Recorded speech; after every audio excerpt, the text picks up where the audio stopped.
Welcome back to another episode of the MyLatinLife podcast. Since 2014, MyLatinLife has been your trusted guide to traveling and living in Latin America. My guest today is James Nuveen. He's an internet entrepreneur from the US who has been living in Colombia, in Medellín. We actually met in person back in March, like 6 months ago. And so he's well overdue for a podcast appearance. Well known on Twitter, lots of overlap in terms of our Twitter followers. So James, welcome to the podcast. Thanks, Vance. Thanks for having me. Absolutely. So James, they're not going to be able to hear you because it's only in my headphones, but I have a Twitter Spaces going with some people in there. And if Twitter Spaces wants to say hello, say what's up before we terminate the Twitter Spaces, guys, you're going to be on the recording of the James Nuveen episode. Roger, say what's up. Captcha, say what's up. Hey, James, big fan of you, man. I've been following you for a good while. It's good. You are an inspiration for me to, decide to make the jump and move to South America myself. So I appreciate your content and what you do, man. Oh, man. I love that Southern accent. That's awesome. Yeah. Cool, guys. Well, I'm going to terminate the spaces there so I can proceed with the podcast. I will do more Twitter Spaces in the future. Boom. Okay. James, it's just you and me now. Cool, Vance. I'm ready. Cool. Well, that was a little social proof for you. You're inspiring people. Yeah. That makes me feel good. Yeah. For sure. So you're in Medellín right now? I am. As you know, just bought a home here in Medellín, and have spent off and on about the last 2 years here and just fallen in love with the city.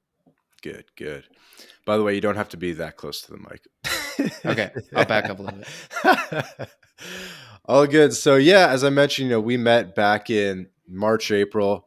I did a little meetup in Medellín, but we didn't get a chance to chat that much. So this is a podcast that I've been looking forward to, so that we can finally learn more about James. Even though on Twitter, you're one of the most out there guys in terms of telling people the specifics of your story, even, where you've lived in the States, how long you've been in Colombia, posting selfies, all that type of stuff. So I always respected your approach, and I'm sure your followers feel like they know you. You know what I mean? Yeah, and I guess it's a pretty different approach than the one that a lot of people take on social media, where they prefer to be anonymous. I took the very opposite approach and try to be as public as possible. But obviously, that has its pros and cons. As I'm starting to get a little bit more attention than I did over the last few months, I take security a little bit more seriously. So I'll continue to tell my story the way it is. I'll continue to be myself and post all these selfies, but definitely considering privacy and security a lot more than I used to. Yeah, where are you at with that? What's the trade-off or the pros and cons? In terms of like audience growth and the entrepreneurial side of just building an audience, I think it's really beneficial to be yourself. I think that's what people really connect with. And I think that's one of the reasons that I've kind of grown as fast as I have. But obviously that has its downsides. When you go viral for all the wrong reasons and you get a lot of people in your DMs threatening you and in the comments and quote tweet threatening you, that authenticity is not the best trait to have. So just with a more public profile, I'm thinking about being a little bit more private and secure about my life and the current events of my life. Right. Have you been getting hate mail and stuff, like gringo go home type stuff, or? Yeah, well, it just comes with the territory. I'm sure you're familiar with that. For example, about a week ago, actually maybe a couple days ago, I was here in Colombia in the migration office, and I tweeted about my experience, just a long form tweet about just the bureaucracy that you would experience in any country, not necessarily specific to Colombia, just telling my experience in that office and how it took a little bit longer than I would expect. And for some reason, things like that blow up. Just a personal experience. I'm not saying that it's always this way. I'm not saying that it's endemic in this country versus Ecuador versus Costa Rica. And yeah, for some reason, people want to threaten me over a simple story. Crazy. I actually don't get that much. Like I think it only really happens when something really goes viral with Hmm. with the purple hair crowd, but other than that, like on an average week, I really receive like almost nothing. Yeah, for the people that do react that way, there's a very common thread in their political beliefs, in their lifestyle. They're keyboard warriors, and they're nothing but that. So I don't pay them too much attention. I just worry about security going forward, in case those tweets get a lot more attention than I would like them to. So is James Newveen your real name? It is. There you go. My man is putting himself out there. So James Newveen, um, I'll read your one of your most recent tweets, if you're all right with that. So it said June 21st, quit my 9 to 5 job with zero plans. July 21st, started an agency and hit 100K a month in 45 days. God damn, that's pretty fast. November 21st, moved to Colombia on a one-way ticket and met my girlfriend. April 22nd, hit 6 figures in the business. Nice. July to December 22, adventured to a new territory, Peru, Costa Rica, Panama, Ecuador. February 23, reduced effective tax rate to 12%. Nice. March 23, launched Freedom Files to document my journey and help others live a freer life. June 23, launched my first international property. July 23, became fluent in Spanish. I'm glad you could pinpoint a month. It's definitely a moving target for me. um, Mhm. September 23, got my Colombia visa on way to permanent residency, etc. I'm the happiest, healthiest, and freest I've ever been. Yeah, and just one little correction: I did not hit 100,000 a month in 45 days. That would be ludicrous. That was just 10K a month, so a relatively much more doable um, goal. So that in just those Oh, 45 days of did I say 100? I thought I said 10. you said Okay. 100,000, and that would be the dream. But No, yeah, still just in the 10, 45 days. 10K, brand new business, and you hit 10K within 45 days. If you told someone that, they'd be like, nah. You know what I mean?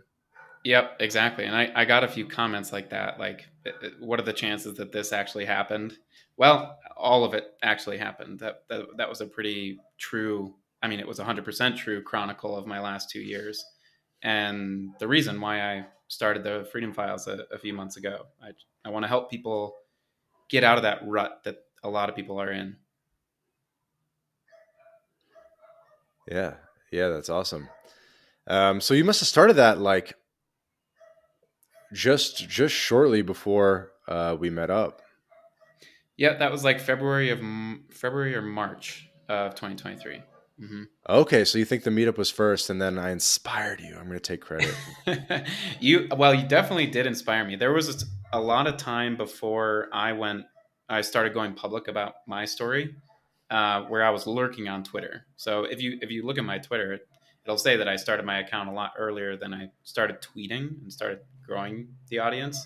Hmm. Um, but people like Eddie Kwan, who are on the entrepreneurial side, but also Hmm. live in Latin America, Lawrence King, Hmm. same thing, Dylan Madden, those guys, and of course you fans of My Latin Life, those are all inspiring accounts, both on the entrepreneurial side of things and the global mobility, location independence side. Um, and I don't think I would be here if it weren't for you four. That's awesome. I guess since we're talking about Twitter, yeah, I mean, who else? Like, who are some of your favorite Twitter accounts? That's a good question. Certainly yours. I'm a big fan of a few other Anon Latin America accounts like Medellín Mapped. which is a lot more close to me as a fan of Medellin and the Paisa life, Antioquia, and Colombia as a whole. Bow tied Colombia, and I've got a chance to meet both those guys up in person, and incredible guys, very ambitious. So I'm cheering them on as well. Um, let's see some other great accounts. The Jers Way. Mm-hmm. I don't know how public he is with his name, so I'll keep that in my Rolodex. But the Way of Jers is a fantastic account. Bowtied Mara, all these guys who talk about entrepreneurship and making money and location independence. That's what freedom is all about. So that's what interests me. Another one I would throw in there is IMI Daily. Mm-hmm. Christian, who you've interviewed, actually is a incredible, well traveled, speaks like 8 different languages, has a lot of different passports and residencies. He's someone definitely to look up to, especially if you want more information on residencies, passports, that kind of stuff. Yep, Christian's a good guy. And so, what advice or inspiration would you have for other people that are maybe a year and a half behind your journey? Maybe they're listening to this, they're lurking on Twitter, they're interested in international lifestyle, and they're thinking, should I be more? Should I be more? Should I put myself out there? Basically, I think so. I think so. Really the metric to know whether you can grow an audience online, and in my business, I help people do this. So I help people grow audiences with content marketing, and the people who are really successful at it are interesting people. If you don't consider yourself interesting, if you're not doing interesting stuff on a daily or weekly basis, then growing an audience can be a little bit more difficult. You have to be producing really valuable content, really helpful content. But if you want people to follow you and your story and your authentic self, then I think being really interesting is the key trait that you must have to do that. Um, and yeah, I think publishing my work online has absolutely changed my life. I agree with that because if you didn't put yourself out there, we wouldn't be recording a podcast. You know what I mean? And I really, the amount of people that I've met, you mentioned Lawrence King. I met up with him in person a week ago here in Paraguay, and that never would have happened if I wasn't putting myself out there, at least semi-anonymously. You know what I mean? And so I think at very least, it gives you an excuse that when you reach out to people, like they already know who you are, or they know that at least you have something going on, and you're not just like a fanboy or something. Exactly. Yeah, it certainly gives you credibility and authority to speak on whatever you're speaking on. Yeah. Right. And you can build together, like there's something to do. Yeah. The doors have just opened up. Um, Obviously, with what I've been doing over the last 2 years, learning a language, that opened a whole lot of doors for me. Um, Starting to write online, that opened a whole lot of doors for me because I was able to connect with people all over the world, no matter what language I was speaking. Hmm. And for some reason, people look up to me. I get a few posts and comments and DMs every once in a while of people who have been really inspired by my story, and I'm so glad that has happened. I don't think of my story as that inspiring, but if it helps people, that's what I'm really here for. If it helps them quit their job, if it helps them start their business, if it helps them see more of the world and learn new languages and appreciate more cultures and meet the wife of their dreams and build the family of their dreams and the place that makes them happiest. Those are the things that really make me happy. Hmm.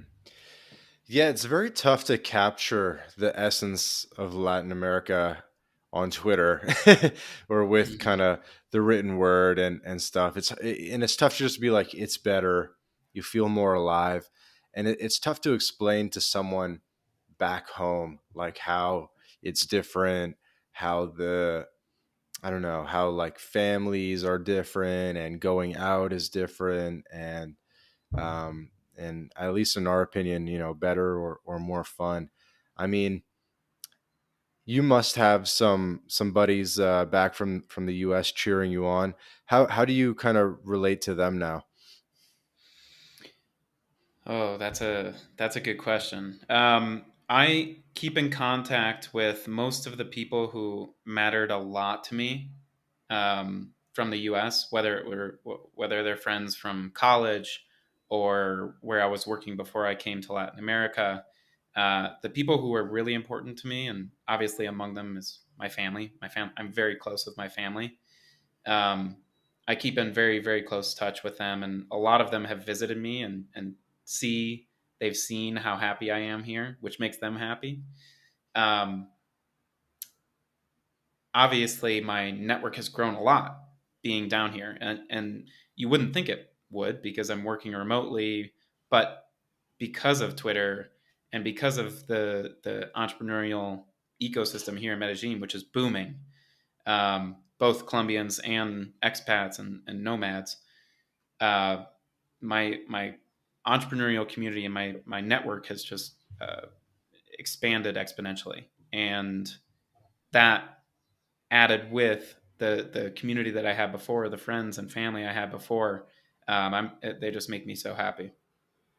Hmm.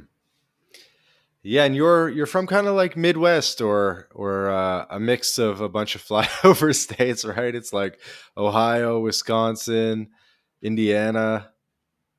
Yeah, and the weirdest one of them all is the one I've spent the most time in, and that's North Dakota. So I believe you're from Canada, and North Dakota is pretty much an annexed province of Canada. Um, but yeah, that's where I grew up. That's cool. And so, especially for someone from North Dakota, Colombia must seem like a long way. Definitely. Yeah, this whole experience seems very foreign to a lot of my North Dakotan friends. But the most recent spots where I spent a lot of time were Indiana and Ohio. Still a little foreign, but less so. And a lot of those friends have visited me down here. Oh, that's good. So, yeah. And what's it like when someone comes to visit you? Like, walk me through that experience. Well, it depends where I am. I do enjoy, since I do live here in Medellin, Colombia. This is my favorite spot to bring people because it's a glimpse into my new life. However, I've met up with people in Cartagena and Quito, Ecuador, Cali, Colombia, several different places. The Amazon, which was an amazing experience. Cotopaxi in Ecuador. Um, I've been traveling by myself for the last 2 years until I kind of settled here in Medellin. Very different when you bring like your hometown friends or your American friend, your college friends here, because to them this is a very different experience.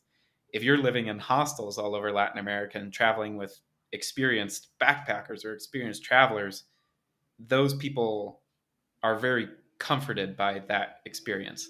For someone coming from Wall Street who works in finance and wears a suit all day, you get to see them in a whole different light.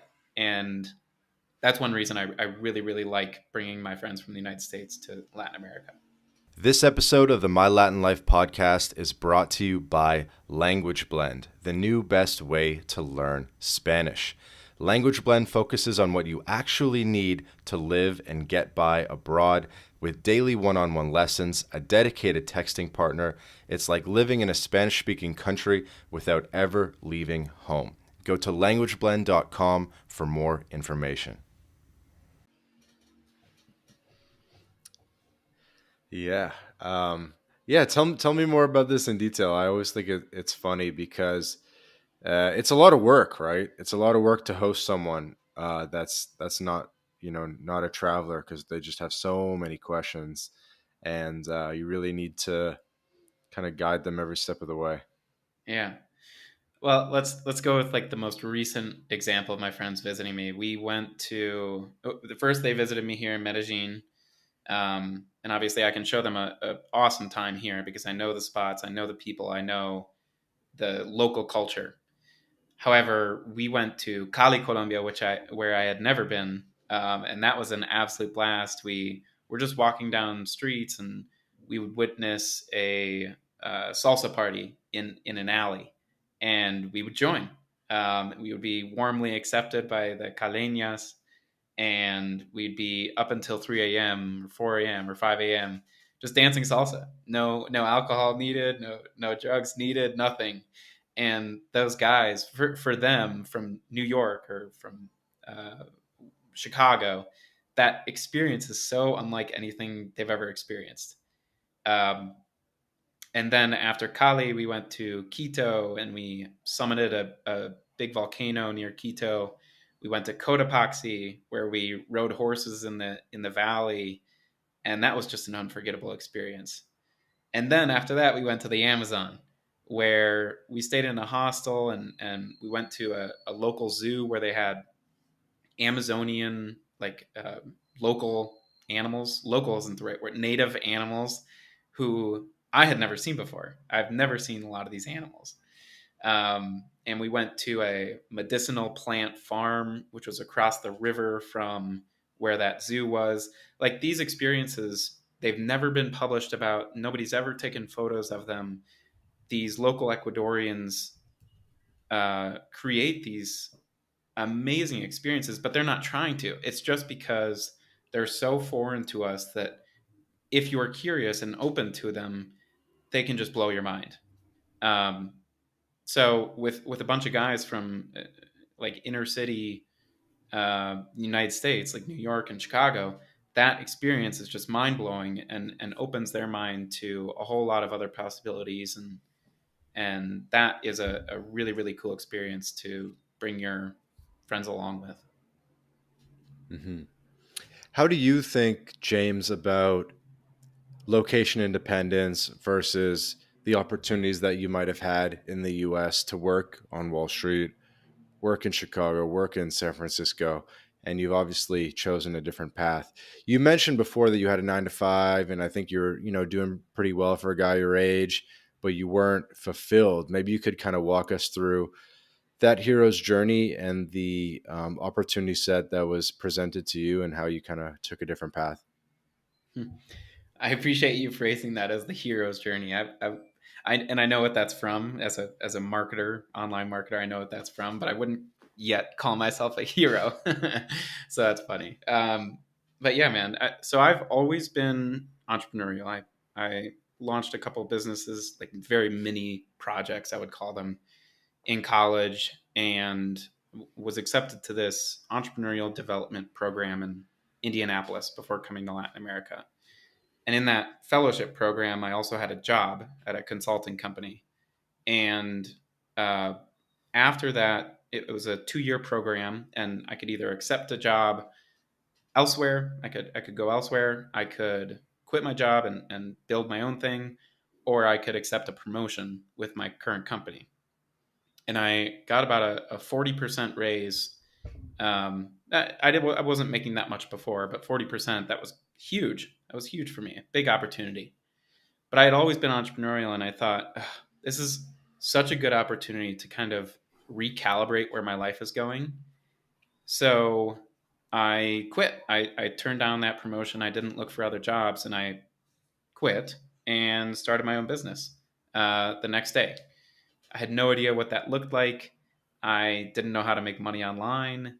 But once I got that first check in the mail, funny enough, um, it changed my whole mindset. I changed from a very scarcity mindset where I didn't think it was possible to make money online to one of abundance, where so many people need help. If you can just help them solve their problems. For me, it was building websites and helping them publish content and grow their audience. If you can help them with those problems, then you can make money online. And then your world opens up. It doesn't matter where you work from, or what device you're using, or who you meet, or where you work. All these kinds of things don't matter. Just as long as you have Wi Fi and a device to connect to that Wi Fi, you can help a lot of people.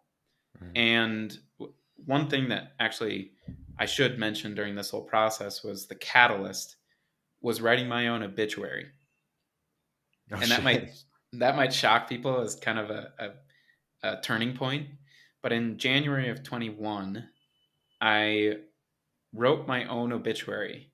And what that looks like is you pick an age where you think you're going to die, and you work backwards from there. What do you want to accomplish by the time you die? Who do you want to be surrounded by the time you die?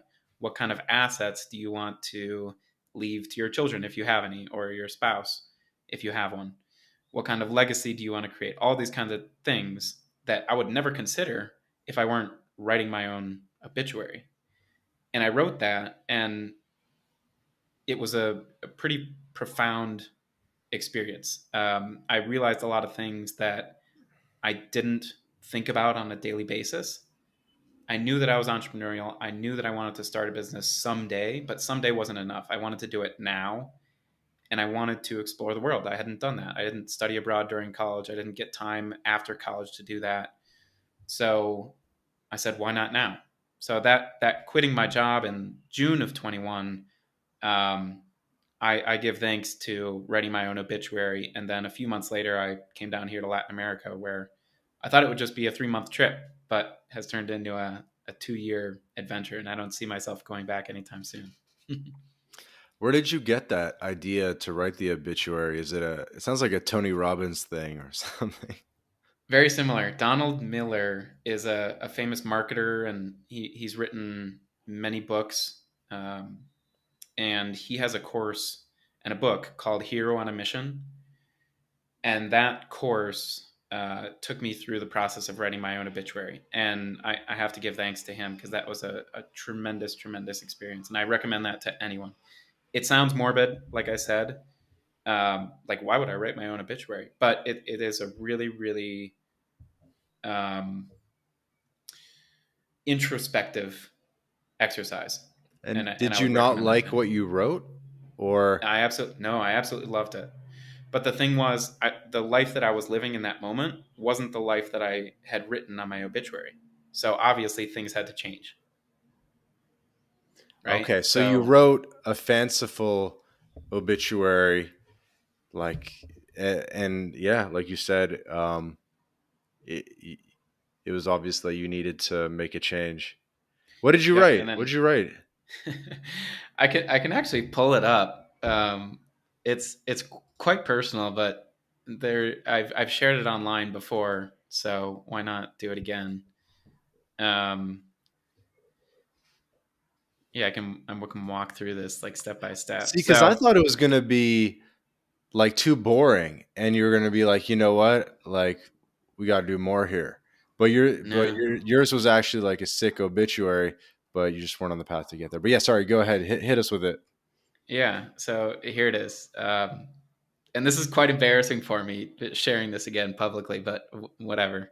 So James Hill Nuveen died peacefully in his mountain home in Montana yesterday afternoon, surrounded by his wife and 2 children. He was 95 years old. In his eyes, Nuveen lived a life of ultimate freedom and adventure. In fact, he dedicated almost his entire adult life to helping others achieve their own personal versions of freedom. At the age of 24, he quit his corporate job to start his own digital marketing agency. He worked with hundreds of people to help them think differently about marketing and to help them connect with their audience.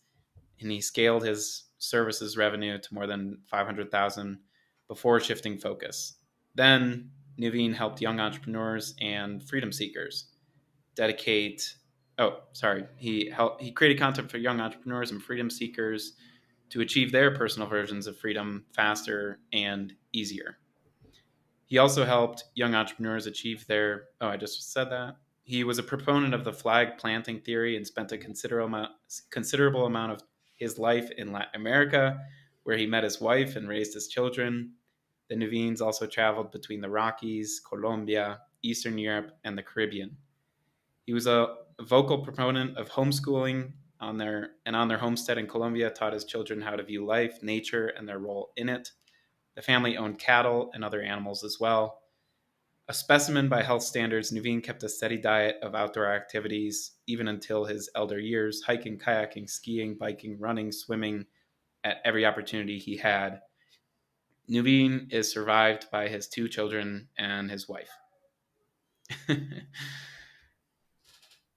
So you can tell that 9 to 5 career that I was living at that time that I wrote that obituary did not match where I was wanting to go. So 6 months later, I decided to quit when that program ended and completely just shattered what I thought the trajectory of my life was going.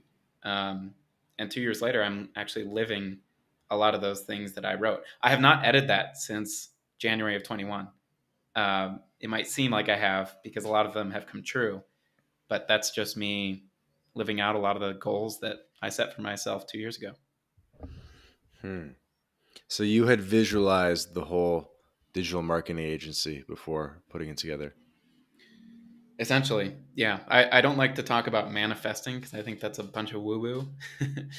However, I worked backwards from that obituary and said, all right, in 20 years, in 10 years, in 5 years, in 1 year, what do I need to be doing at each of these stages of life to get to where I want to be when I die, when I am at that 95 years old age that I think I'm going to die at.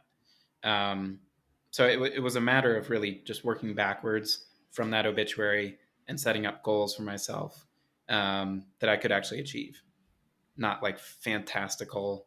The obituary seems fantastical, but when you break it down, when you put it into like yearly goals, that's when it becomes a lot easier to understand and actually achieve. Mm-hmm. Have you ever actually read the obituary section of a newspaper? Yeah, sure. A long time ago, I haven't seen a newspaper in a very long time. I'm sure mine is much longer than the average one, but it's kind of the exercise. You want to get as much out on paper as you can. Mm-hmm. Because I find they probably spend a lot less time on the specifics of the business, but it's more just like, Hmm. where did you live? How many kids do you have? Um, and kind of But like, go but ahead. Vance, you also want your obituary to be like awesome to read, Right, right. right? At least I want mine to be entertaining and fun to read because that's what I want my life to be. I want it to be fun. I want it to be entertaining. I want it to be action packed. I want it to be adventurous. Um, so that's kind of the obituary in action. Yeah, I've always been a big fan of biographies and autobiographies. So the autobiography of Benjamin Franklin, autobiography of Andrew Carnegie. Hmm. Those who else? What's his name? Henry Ford, or no? Who am I thinking of? Rockefeller, John D. Rockefeller. Hmm. Hmm. Those were the big three that had a really, really big impact on me because they were autobiographies, and it was them sort of talking about their own life, but in a lot of detail. And I can't even remember things that happened, 8 months ago, and they were they were writing about their whole hero's journey, their whole come up, and they were sort So of writing in a way where they were trying to set a good example for their kids and so forth. yeah. So Vance, I have a question for you. If I'm allowed to ask you a Not question on this allowed. No, it's podcast. fine. Yeah, what's up? So you and I take very different approaches when it comes to traveling. Obviously, in Latin America, where I like to spend a lot of time in each place, spending 2, 3 months, maybe in each city before moving on to the next. Hmm. Correct me if I'm wrong, but you take a much faster approach to travel, and you've been all over Latin America, but you spend a lot less time than 2 or 3 months in each location. Am I right? Um, I do think that 1 month minimum is what I recommend to people for a lot of reasons. You get a discount on Airbnb. You can get a 1 month Mm-hmm. gym pass. You can get to know a city very well. I've only spent 1 month in Buenos Aires, but I feel like I know the city quite well from having spent a month there. You're Hmm. working during the week, you're doing mini adventures during the week, and then on the weekends you can do those day trips where you really need a day, whether it be go to like a museum or like whatever it is, right? So I think 1 month is a good minimum, and anything less than that ends up being very expensive and in some ways pointless because you didn't fully exhaust where you were before, right? If that makes sense. And so I think you really kind of need like a month to exhaust. To answer your question more directly, I actually do return to the same places quite frequently. Like I've been to Okay. Paraguay like 4 times, and spent multiple months here. So I am continuing to double down on places, but there is there's something to be said for going to an unknown land for the first time, and it's something that just gets you really excited. You could have a super long flight, maybe you had a layover, 24 hours, and then you get to the new city and you just have a new energy and you don't even want to go to sleep. And going to a new city brings me a lot of energy, and I'm good about routines and making sure I'm productive. And so I don't think I think I'm actually more productive in a new city than I am when I'm home or when I'm somewhere comfortable, because the opportunity cost of my time is higher.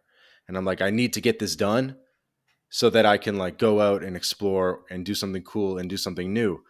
But if you're, let's just say back home in Indiana or whatever, you're not going to aggressively finish the task as soon as possible, because when you finish work, there's nothing to do except like watch Netflix or like maybe go for a bike ride that somewhere you've already ridden your bike a million times, right? So I think that going to a new place, if you're disciplined, can actually even make you more productive, on top of the benefits of just like getting to know the world better. Yeah, that's a really interesting take. For some reason, I thought that you traveled a little bit faster than 1 month in every location, but I 100% agree. Where 1 month, 2 months is kind of the sweet spot. Where first, yeah, you get discounts on Airbnb, and you can sign up for a monthly gym pass and not waste half of it if you're just going to spend 2 weeks there. But also getting to know the local culture, getting to know the local food, the cuisine, Hmm. um, getting to know a bartender at your favorite bar. That those are the real experiences that I've found are um, the real treasures that I didn't really experience in the United States just living in one location. When you bop around to multiple different places, those are the experiences, to your point, that just made me feel so grateful, feel so alive. Um, to use your word, alive is a good place to be. Yeah, the blood is just flowing different when you're in a new place, I think. There are some places that aren't worth a month. You know what I mean? Like I recently spent a month in Sicily, but I did like a week in 4 different spots because I Mm-hmm. like traveling on the weekends, so that I'm not like super stressed about upcoming phone calls, and I have that. It's just better to travel on the weekends for a lot of reasons. And so instead of doing, say, 1 month in Palermo, Italy, I did, a week in Catania, and then a week in Palermo, and then a week in Taormina, and so forth. And it was fast, though. It's fast because it's a lot of time spent looking for the perfect hotel. I'm really into logistics and ensuring that I'm staying in the perfect place. Like I'm literally mad at myself if I pick a less than optimal hotel or Mm-hmm. Airbnb. So I spend a lot of time like researching, like, is this perfect? Like what exact block do I want to be on? What exact side of the street do I want to be on? Right. And that stuff can just take a lot of time. Um, but yeah, so it's definitely exhausting to travel fast. So I think 1 month is good, And then, some people say like 3 months, and I just feel like that's too long. You know what I mean? Because there's no longer a sense of urgency. Obviously, basing up somewhere like you have and buying in a condo and all that, I think there's value to that as well. But I think the like 2, 3, 6 months stuff is like in some ways like a little. I don't know. It's not my preferred style because you lose a bit of that sense of urgency, and you just um, I don't know. You just don't see as much in general. Yep. I completely agree with that sense of urgency, motivating you to get out and see a lot more and experience the city. Yeah, I was just talking to OG Vance here in Paraguay. You're probably aware that there's an OG Vance that started the blog way back in the day. We had some cigars last night, and he was telling me that he still hasn't been to Foz de Iguazu. Like, like the world, it's like seven wonders of the world. Like arguably the most famous site in all of Latin America or all of South America, probably top five for sure. Crazy waterfall, guys. Definitely put it on your to-do list. And he hasn't been yet. And Yeah. he's been here for a long time. Let's say that. Yeah, And I'm like, that's what happens. and I'm like, That's what happens when how? you live. How? You know what I mean? There are people who are from New York who've never been up the Empire State Building, right? Hmm. It's because they don't have that sense of urgency to do it. They're like, oh, I'll go eventually, like on my birthday or something. And it just never ends up happening. Exactly. But yeah, we'll go back to you. So I tweeted out about an hour ago that I was recording a podcast for you, and some questions came in. And so we'll start with my favorite one, which actually came from Medellin Unmapped. So shout out to Medellin Unmapped. But he said, ask James to describe life outside the gringo bubble and how different it is. Of course, in a Medellin context. It's like, what's the difference between gringo Medellin and locals Medellin? Oh, I don't even know where to get started on this, but the difference is pretty stark.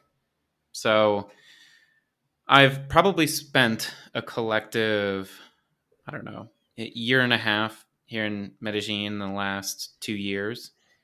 And in that time, I've only spent about a month living in El Poblado, which is the center of all touristic and expat and Mm-hmm. gringo culture. It's Mm-hmm. where the most expensive restaurants are, the most expensive bars, the best nightlife, the best restaurants as well, the best food and drinks, best hotels, best Airbnbs. But once you get outside of that little district, that neighborhood, and really it's just a few streets, it's a few blocks because El Poblado is the biggest comuna in Medellin. Um, Once you get outside of that barrio, it's way different. It's way different. I'm elsewhere in Medellin. I won't get too specific about my location, and I absolutely love waking up and walking outside and hearing the parrots on my doorstep Mm-hmm. and not seeing gringos every day. But I can choose to have that experience and choose to meet up with expats and choose to meet up with friends who live in El Poblado when I want to. So it's kind of the best of both worlds where I am, um, where I can dip into and out of the gringo culture where I have a lot more business opportunities and the more local culture where I feel alive, I feel happier, I feel energized, I feel welcomed, I feel warm. The people here are just so amorous and so friendly. And when you can speak their language, which I can, they give you a whole lot more respect than what I see in Poblao, where nobody speaks. Well, I won't say that. 95% of tourists do not speak Spanish, and they treat you as such. They treat you as a tourist. Here in my barrio, I don't get that same treatment. So the lunches are about $2. The drinks next to the campesinos who come in riding on their horses. Um, it's just a completely different experience, and something that makes me smile. I don't know if you can hear the smile on my face, but I just love life here, and it would be quite different if I spent all of that time surrounded by people I see in the United States or in North America. Um, so that gives you a little taste of how life is different here in another part of Medellin that is not El Poblado. Hey guys, quick interruption to tell you about Bitrefill. Bitrefill is the best way to convert your crypto into gift card balances. These are gift cards that you can spend at hotels.com, Airbnb, Nike, and many more. You may remember Joel Valenzuela, previous podcast guest. He's been living on crypto exclusively since 2015, and he's a big consumer of Bitrefill. And so I asked Joel, I said, what do you like most about Bitrefill? He said that he likes the instant delivery, the precise amount so that you don't have to juggle a lot of gift cards, and he loves the global selection. Nobody else has this much selection of gift cards, over 10,000 gift card options across hundreds of countries. Go to bitrefill.com to sign up, and you can also use the code MyLatinLife for 10% back off your first purchase. Go to bitrefill.com for more information. Mm-hmm. And I assume your girlfriend's done a good job of getting you to understand the culture on a deeper level. Yeah, and the reason that I'm fluent is her. She is learning English, and so I had to learn Spanish to be able to communicate with her. And she's the reason I became conversational in about, I would say, 6 or so months, and then fluent at about a year 2 months, because I was speaking with her every day. And if I were out of the country, I was speaking with her on the phone. Um, so she's definitely the reason that I am fluent in Spanish. And yes, she, as a Colombian, has shown me her life, and that's kind of what I came here for. Obviously, I love taking part of the more luxurious part of Medellin, which is El Poblado, and going out there is a blast. But also going to where she's from, and going to her family's finca on the weekends, which is like a house in the mountains of Antioquia, the department of Medellin. That is the real experience that makes me feel fulfilled. Hmm.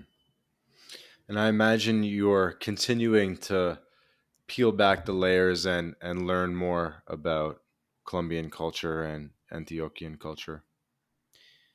Yeah, and there's a reason I'm still here. I came here when I was just going on a mini trip, a 3 month trip. I came directly to Medellin. I didn't know anything about it. Met my girlfriend in the third week and decided to stay for 9 months. When I was supposed to the next week go to Costa Rica and Panama. So I canceled a few Airbnbs, lost some money, canceled some flights, lost some more money. But 2 years later, I can say that it was worth it. And after that, had spent time in Panama, Costa Rica, Ecuador, a lot of time in Ecuador. And if you haven't been to Ecuador, I highly recommend that country. It's a beautiful, beautiful country, beautiful culture. The nature is one of a kind. Been down to Argentina and Uruguay. So I've been all over the place, but there's a reason I invested here in Colombia and want to spend a lot of time here. And that is because the people, people make the place. And there's nowhere in Latin America that I'd rather be than here in Antioquia, here in Medellin, because the people are so amorous, they're so welcoming, they're so warm, they're so friendly, and they're so familial, which is something that I don't think a lot of Americans, a lot of North Americans experience. Um, so that really warmed my heart when I got here, and I just have not let that feeling go. That's awesome. And do you think things have changed over time in terms of the sentiment towards foreigners and gringos? Or do you think maybe once you leave Poblado, everything's pretty chill? Or, I'm sure you have a pretty well developed thesis on this. Yeah, I don't think about it too much because it doesn't affect me on a day-to-day basis. Like I said, there are a lot of keyboard warriors out there who like to think that this is life or death, and that uh, gringo investment and money coming into El Poblado and the city and the region and the country is a bad thing. Um, I can see that reasoning. The housing prices, for example, have just skyrocketed here. They're starting to level out a little bit more, and there is just a ridiculous supply of Airbnbs where there are so many empty ones because there are too many. There are too many because so many Colombians have rented them out to Hmm. Airbnb, and they're just not. There's not enough interest. And then obviously the I see the positives. All of this money coming in has provided the city with the biggest tourism numbers that they've ever seen, the most money coming into the city that the city's ever seen. Um, and that can't all be bad. Um, Obviously, investment in a city is super positive. As a capitalist, as a unapologetic capitalist that I am, um, that's undeniably good for a city. You want more interest in your city. You want more visitors. You want more capital. You want more economic activity. And that's the positive side. So I see both sides. I can see why some people are upset here. I have never experienced anything personally in my daily life from someone who's angry about that. But that also might be because I live outside of that bubble and I don't really see foreigners on a daily basis. Mm. Um, so I've got a little bit different perspective. Medellin Unmapped has an interesting perspective on this. As an expert in Medellin, he's a local paisa. Um, he would be a pretty interesting conversation to have on this podcast as well. Hmm.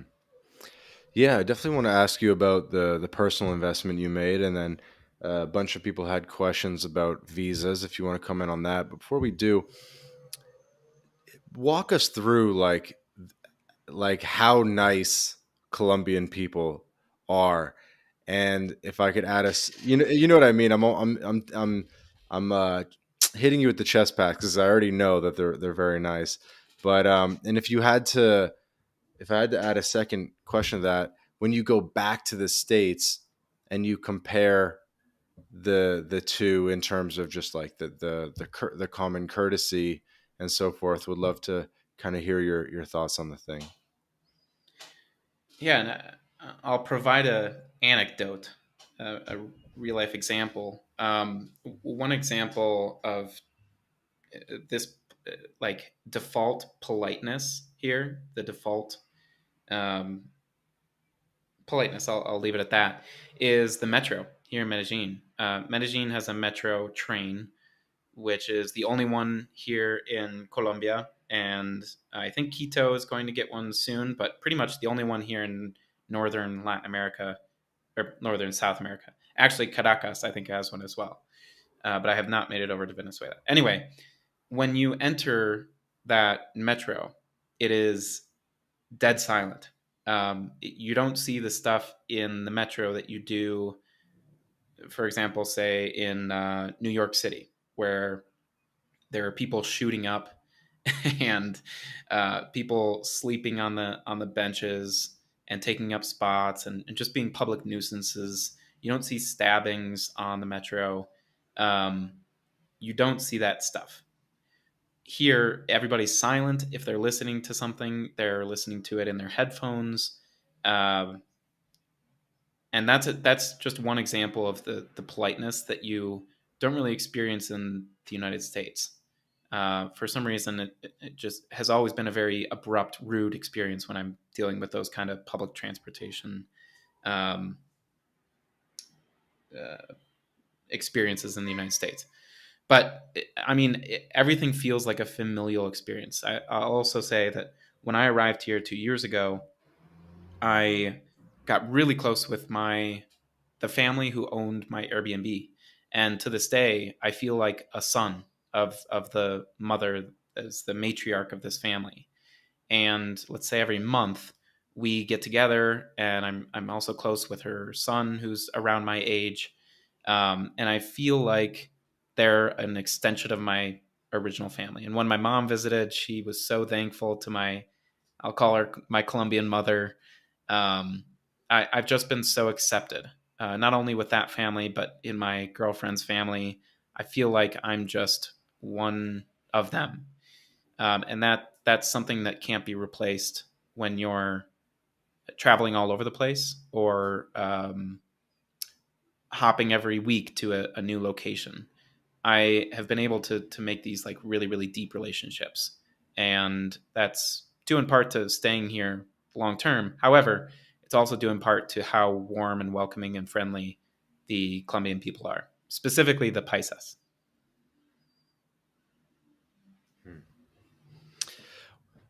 Speaking of stories, do you have any go-to stories, or like what's the best story that you want to hit us with on the podcast? Doesn't have to be about like the what we've been talking about, niceness, but do you have any like go-to stories in the bag that you want to hit us with? Total left field on the question, but I'm sure you got a bunch. I'm sure I have a bunch. Yeah, and that's the problem. I'm trying to sift through my brain to figure out one single one that I can tell you. Um, let me keep thinking, and Okay. you can ask me All right. I a don't want you different to question. escape from the podcast without like one good story. So, tell us about the investment. Tell us about the condo that you bought. Yeah, so I've got my story. We can come back to that in a second. But on the condo side of things, I wanted to stay here in Colombia long term, and I didn't want to do that through marriage because I wasn't quite ready for that with my girlfriend. Um, and I wanted a route to permanent residency and citizenship, because I think if you're going to invest in time in a country, if you're going to invest dollars as well, why not get something out of it that's more than just your time there and the experience that you're going to have? So definitely went away from the digital nomad visa option and to the house investment option, which requires about it's about 80,000 US dollars minimum. That's the threshold to invest in order to get permanent residency in 5 years and citizenship in 10 years. Um, so I went that route and got an apartment here in Medellin, and just moved in a couple weeks ago. But that process, man, that was a long one. It was quite the ordeal, dealing with realtors and lawyers and the uh, immigration department. All these kinds of different things coming together is kind of a recipe for disaster. I'm lucky that things worked out really well for me, and I got like the maximum time on my visa, which is great. Um, but there were certainly their fair share of setbacks in that process. Like what? Well, was working with a realtor who didn't really help, and charged ridiculous prices when I ended up signing a deal with him. I lost out on the first house that I wanted to buy because the realtor uh, went out underneath me. I don't know what the phrase is there, but went behind my back and sold it to someone else while I was gathering all my documents and stuff.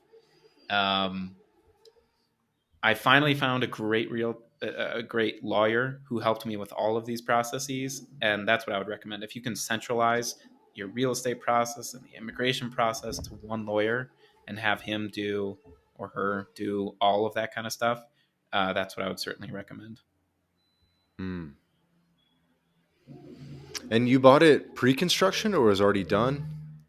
It was pre-construction. Well, I wouldn't say pre-construction. It was during construction, and they had not sold all of the units.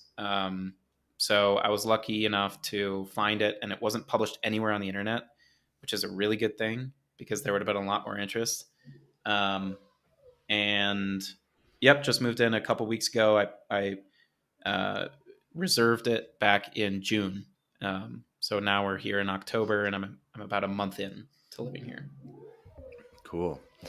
And when you moved in, was it absolutely perfect, or I imagine there was maybe some flaws in the construction, and you might have had to go back to the builder and say, "Hey, can you fix a couple things?" Or Yeah, they're here about almost every day, wow, fixing things that we find.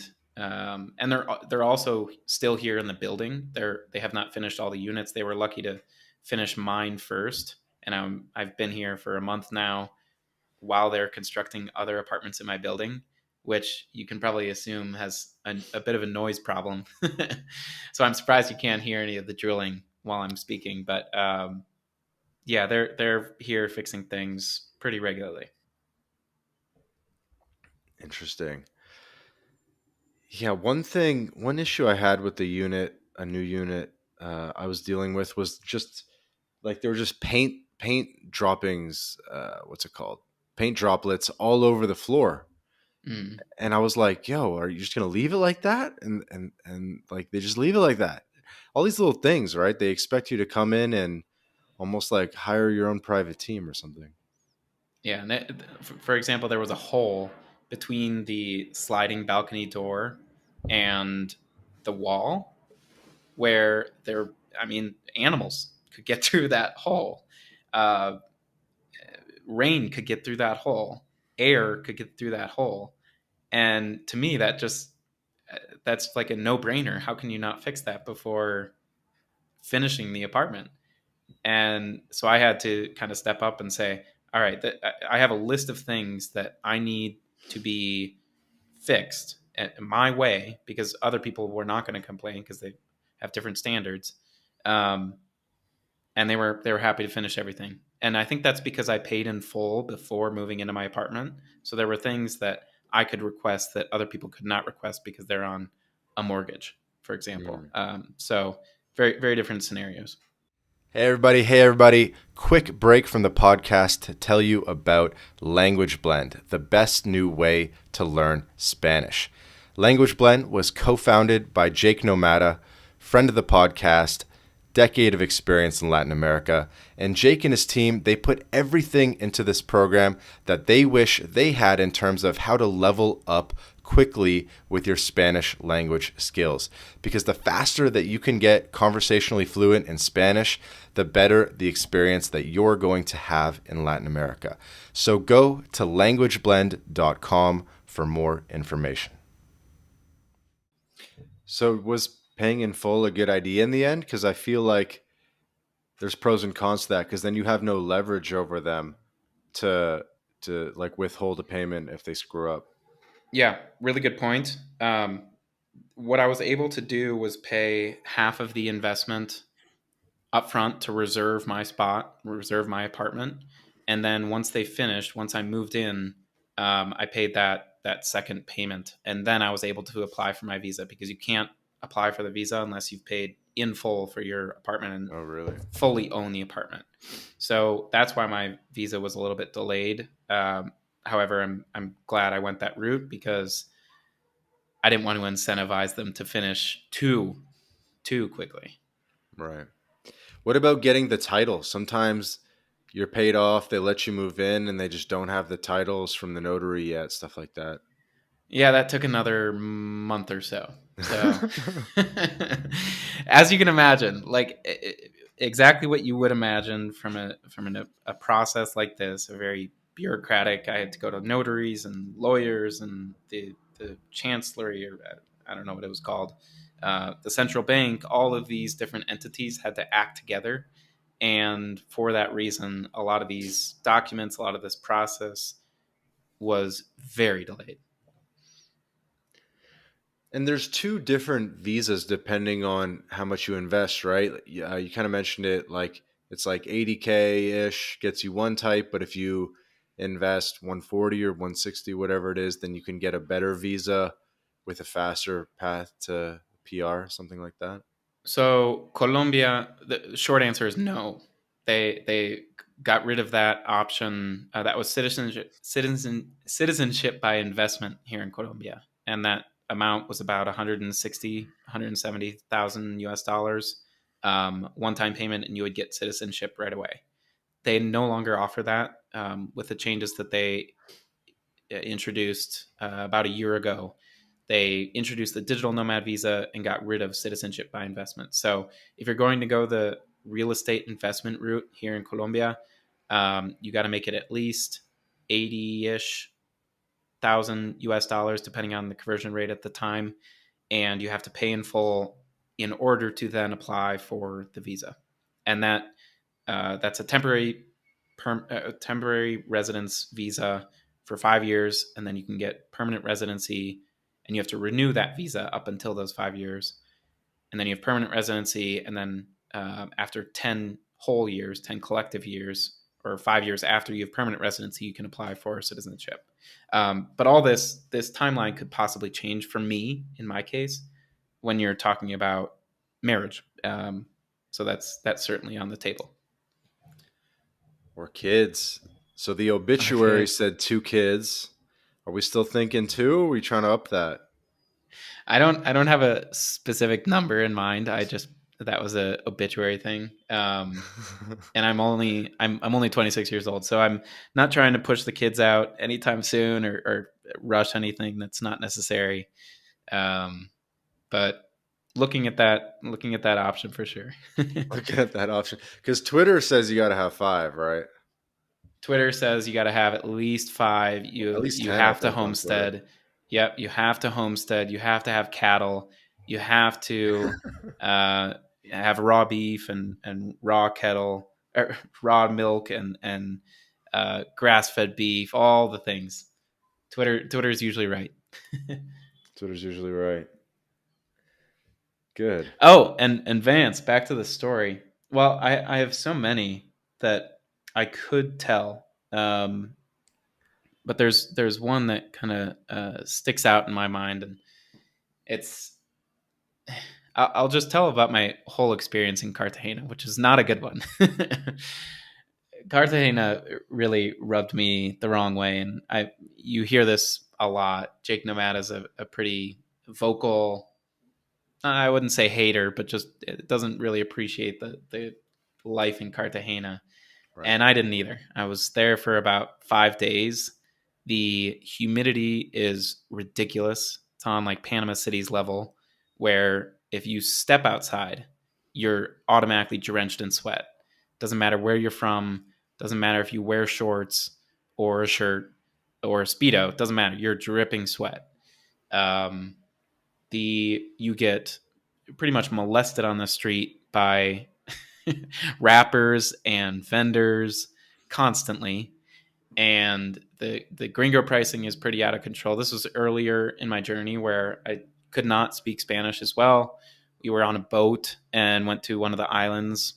This one's called Baru, and paid for a platter of seafood, and I was with about 5 other guys, American guys, who also didn't speak Spanish. And my mistake was not asking for the price beforehand, because once we finished up the seafood platter, which was really just a few patacon and some shrimp, and maybe some crawfish, and I think there was maybe a tiny bit of lobster on there, they charged me about like $300.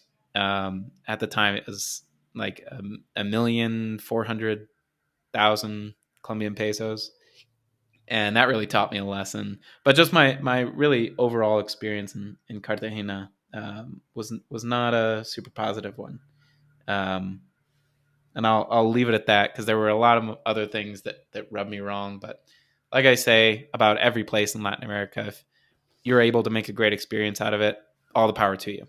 But Cartagena is certainly not for me. And so how would you have avoided that situation?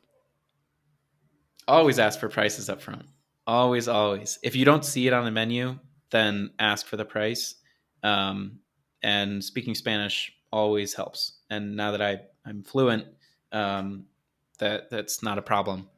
And I'm usually with Colombians in scenarios like this, unless my friends from the United States are visiting. and that helps a lot too. If you're with a bunch of Americans with shorts on, with sandals on, you can expect to get gringo priced wherever you go. And how much do they charge you for patacones? It wasn't just plantain, but there was shrimp on there, maybe a little bit of lobster. It was about $300 total. Holy crap! I had one like that in Mazatlan, where I ordered something that was going to be like it was kind of like it was like a surf and turf thing at a restaurant in Mazatlan, and the guy pretended to like not hear me or whatever, and then he went to someone I was with and was like, "Yeah, so we're gonna get this, right?" And then the person was like, "Bueno, I don't know," and then he just like went off, came back, and he ordered, and the mesero gave us something that costed 10 times more Oh, than jeez. what I ordered. I was like, dude, what are you talking about? And he's like, I talked to your friend, and the friend said, bueno. I was like, you got to be kidding me! But I was the one that ordered. You know what I mean? Jesus Christ. So that's yeah. I mean, when you go to tourist It's places, a you really got to be on point. it's a necessary experience though for beginners. Like I was saying, this is early in my Latin American experience, and I will never make that experience that mistake again. So I've learned my lesson. It's almost unavoidable in a way. I mean, yeah, you got to ask for the price, but sometimes it's weird. Yeah, it's a weird one. That's a weird one. You got a couple others. You got to hit us with it. This you got to show out on your visit to the My Latin Life podcast. I'm trying to think through all of these stories that I have. A good hiking There. story. Oh my, yeah, I do have one. Hiking is one of my favorite things to do here in Latin America. The Andes are just a beautiful, beautiful spot. Um, but one really stands out in my mind, and that's Cerro Tusa here in Venecia, Antioquia, Colombia, which is about 3 or maybe 4 hours from from Medellin on bus. And I was going there with my girlfriend just for a little weekend trip. We were planning on staying the night in that little pueblo and returning the next day. And this story turns out a little bit sad at the end, but I'll get there at some point. We, for some reason, I didn't research this mountain, which is I always do. I thought it was more of a day hike than it was a grueling hike, and man, was I wrong. Um, so, if you don't know, Cerro Tusa is the world's tallest natural pyramid. So it's pretty much Mm, a exact replica of a Giza pyramid, but with trees all over it. yes, yes. And Yes. obviously, it's a mountain. So if you look up Cerro Tusa, you'll know what I'm talking about. So we showed up at this mountain, and it looks impossibly steep, but not that tight, not that high, because it just didn't look that high. It was covered in trees. There was no like snow capping or anything, and we were just here in Antioquia. We weren't down in Chile or Argentina where those mountains are so high. And we thought it would just be a quick, easy 2 hour up and down, and we would get a good view. And with my girlfriend, we were not prepared for this. We didn't have hiking boots. We didn't bring food. We did not. I think we maybe brought one water bottle, no backpack or anything. And we were scaling up this mountain, hands and knees on the ground, so on all fours, um, for 3 hours, going up this one side of the mountain. And we were seeing abuelos and abuelas, like retirees, going up and down. We're thinking, how are they doing this? This is nearly impossible for us to do. And we're like 26 years old. So what's going on here? And it takes us 3 hours to get up. And we also showed up at 12 p.m., which, if you're a hiker, you know that if you're doing a 6 hour hike, showing up at 12 p.m. on the equator where the sun sets at 5:30, 6 p.m. is not a good idea. Um, The view was amazing at the top. However, so many bugs. So we were up there for maybe 5 minutes, took a few pictures, and there was a sign that said world's tallest pyramid, and headed right back down. And it ended up taking us about 6 hours, all in all. And by the time we got back down and got service again, I had realized that I had missed a bunch of calls from my mom, and that was not a good sign. And like I said, this turns out to be kind of a sad story at the end. After what was kind of a good day, it was a good day. It was just long and kind of treacherous, a lot steeper than we thought it would be. But my grandma was on her deathbed, and I had missed that throughout the whole day. So, uh, like I said, we ended up staying in that little pueblo that night and being comforted by the sounds of Paso Fino horses. I don't know if you know that unique step that's here in Dancing Medellin, horses. where exactly you hear that sound all night because the campesinos, which are like country people, bring their horses in and dance on the streets. So you hear that noise as you sleep throughout the night. Um, and that was pretty comforting because she was always a big nature woman, and her husband owned a ranch and had tons of cattle and rode horses for 40 years. And I wouldn't say it's a crazy story, but it's a one that sticks out in my mind for sure. Wow. Would you recommend Cerro Tusa to people? I would. Just prepare yourself. I was expecting a day hike, and it was a pretty treacherous one. And when I bring that up to friends here and Colombians here, they're like, "Oh my God, you did Cerro Tusa? That's a very, very hard hike." And I think they're also converting it into an actual park now. Before it was just kind of the Wild West. You had to find your own path up. But now I think I believe they're converting it into a actual park with a path and maybe railings where it's really steep. But I wish I kind of had that when my girlfriend and I scaled it. That was the hardest hike I've done in Latin America, but Well, ill prepared. Ill prepared. yeah. Start the day early and have bug spray. Exactly. I got one from Medellin. You know Cerro Las Tres Cruces? Yep. So easy hike. You could anyone in Medellin could Uber to it, Uber to the base of it, do the hike. It's pretty easy up and down. Um, this was a while back, a couple of years ago. Very long story short. So uh, we start doing the hike. Big clouds start forming. We get to the top. Top's cool. Where clouds keep forming. We can't really tell if they're coming at us or they're going the other direction because it always kind of rains in Medellin, or like there's always kind of a cloud that looks like it's going to rain. So it's hard to tell sometimes. Basically starts raining big time. The hike. There's no stones on the path. Like it's just a mud path. Starts raining.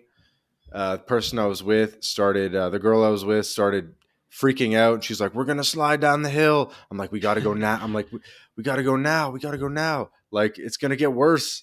You know what I mean? And she's like, "Oh, I can't do it. I can't do it." And just basically freezes. And it just starts raining heavily. And the whole trail just gets washed out. And so I'm like, not even I can do this, because you take one wrong slip and you're going to slide the whole way down. Like you could actually seriously get hurt. And so we stay at the top, or we kind of like sheltered under this thing, but it just kept raining and thundering. And we were just in shorts and a t-shirt. And I started getting like towards hypothermia. I don't know. It was so cold. And long story short, there's like you can go around the back path, and there's like kind of like a favela with like cows and stuff. We weren't even sure if you could even like exit that way, and we had to go all the way around the back of the mountain. We had to walk through this favela in the rain. and the Uber doesn't come, the cabs don't really come that high. They don't really go in these areas, and like eventually we like walked far enough down to where we started getting some cabs, but we got absolutely rained out on this mountain. Um, and so Yeah, yeah. those torrential Colombian downpours are they'll get you.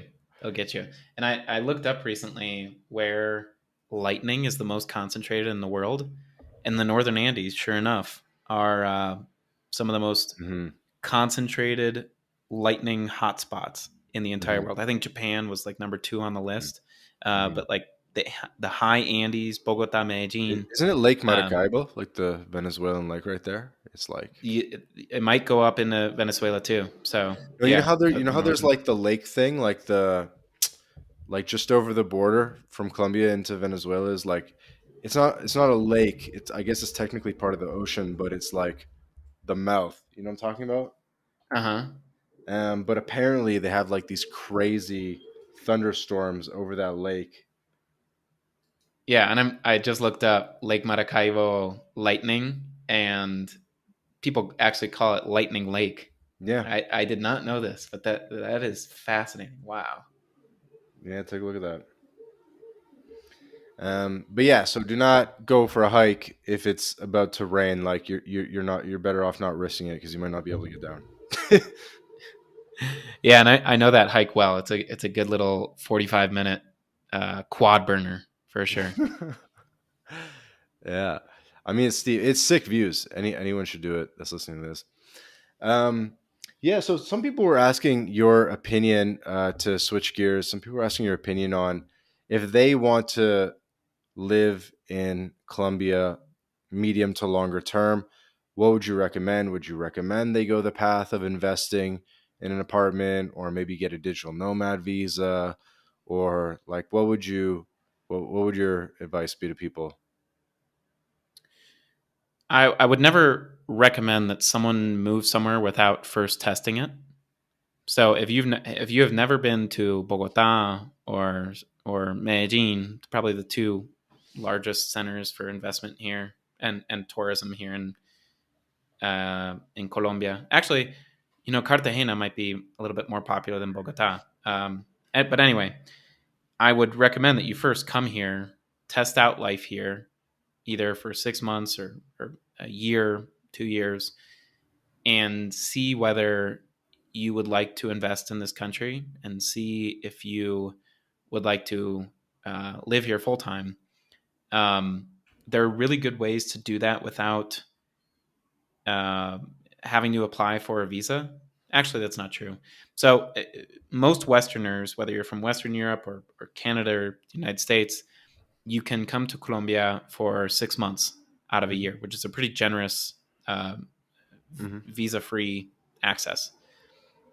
So if you come here for 6 months and then get a student visa, which doesn't cost as much as a digital nomad visa, tax exempt, all these kind of things, um, you can then stay for a year.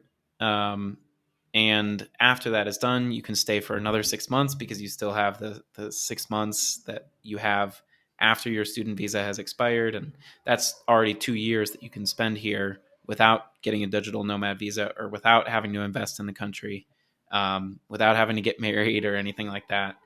So Smart, there are lots of options. smart.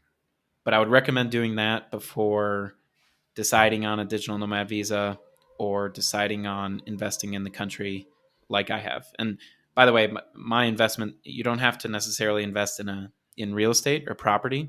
You can also invest in a business. And Colombian startups are some of the best in Latin America, the fastest growing, uh, one of the fastest growing startup ecosystems here in Bogota and Medellin. So um, there are lots of options, lots of options for sure. Yeah, that's a very good point that you made. The student visa or enrolling in a school, very under publicized on Twitter and in sovereign circles in general. Your mileage may vary a little bit depending on the country in terms of how long you'll get the visa for, or if time spent on that visa counts towards citizenship.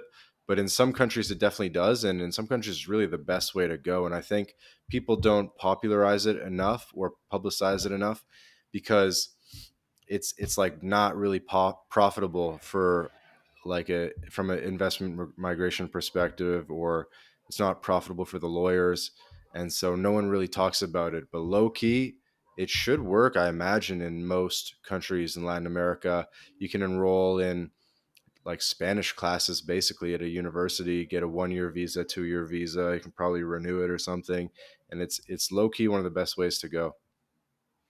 Yeah, and it's a really good way to see whether you want to spend more time in a country, because sometimes just the 6 months that you get from Colombian migration visa free is not enough. If you want to explore more of the country, if you want to spend it in a different area, if you want to just extend your time, student visa is a good route.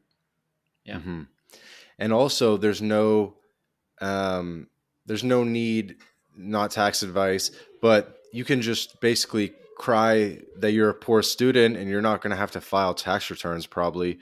Whereas a lot of the digital nomad visas, they need to see how much money you're making. They need to authenticate that the money's real, and like all these extra steps, I feel. Um, and then, of course, that's even more so the case under other visas. But if you're on a student visa, like that, they assume you're not working, right? And so it's very easy to just work online or whatever it is. Again, not tax advice, but you guys are here for the hacks, so there's one for you guys. Agreed. Cool. James, how do you want to get to wrapping up the episode? Well, if I guess are you asking where people can find me and that kind of stuff, or? Well, or just like a last little question or two. Dude, how is the how is the name James working for you in Colombia? Do they understand what James is? Are they pronouncing it good? Just random question, That's but I'm actually just a really really funny question, because my name in the United States is Jimmy. I go by Jimmy in the United States, but when I came here, and actually when I kind of started my business, I wanted a little bit more professional. But when I came here, I introduced myself as James, and no. that that was a very smart play, because obviously they have a very famous soccer player named James Rodriguez, who's kind of a washed up now, but very famous soccer player here. And I was able to say, "Sí, me llamo James, como el futbolista," and people understood that, and they laughed and they smiled, and that was a kind of a good in. So I don't go by James here; I go by James, but it's obviously spelled the same way. And they literally pronounce it James? I think in Mexico they'll just say James. They will, because there are a few Jameses here. Like John is a pretty popular name here as well. Usually, you would think people would say like Hon instead of John, or Gon, Juan, gon, obviously. gon. Yeah, exactly. So I get a mix of James and James. So, but I prefer James because it makes me feel a lot more Colombian. Really? No mames, James. Exacto. I yeah, it might not work in Mexico. That would be too easy for that. Damn, I thought they would just say James. That's blowing my mind a little bit. My girlfriend does. My girlfriend does, but most other people call me James. Like her family and stuff, they say James. Well, because she calls me James, her family calls me James. But people also like to call me Jaimito. Like Jaime is from Jaime, yeah, Jimmy, Jaime is James, yeah. um, and from Jaimito, people call me Mito. So in some circles, I'm just Mito, which is a far cry from Jimmy or James in the United States. People don't understand that when they come visit me, but it's funny. Huh. So you didn't try to go for Jaime. No, I didn't. I didn't like that as much as James. James is more dynamic, because I can switch back and forth from James to James, and it's spelled the same way. Right. Right. Interesting. Okay, cool. Well, yeah, let's get to wrapping up and letting people know where they can find you. All right, man. Well, thank you again for having me. This was a blast, Vance. You've been a big inspiration for me coming down here, and while I'm down here, being a great information source. So appreciate you bringing me on and allowing me to share my story. Yeah, so I am there on Twitter at James Nuveen, launching a YouTube channel in probably the coming week or two, to tell a lot of the same stories that I tell on Twitter and in the Freedom Files, which is my website, where I document my journey to ultimate freedom through building a business, through quitting my job, through location independence and traveling all over the world, heading to Europe in next week. So a lot of content coming from there. But yeah, I'm pretty excited for the YouTube channel. The newsletter is probably the best way you can find more information about me, though. freedomfiles.co. Sweet. We'll have all that in the show notes, and hopefully we can put a link in there to the YouTube channel. So that's an additional oomph for you to get that going. That'll be a big game changer for you, I'm sure. Love it. Sweet. Well, this has been another episode of the MyLatinLife podcast. Again, my guest today, James Nuveen. Check him out, freedomfiles.co. Thanks again, James, for your time. Appreciate you, Vance. We'll talk soon.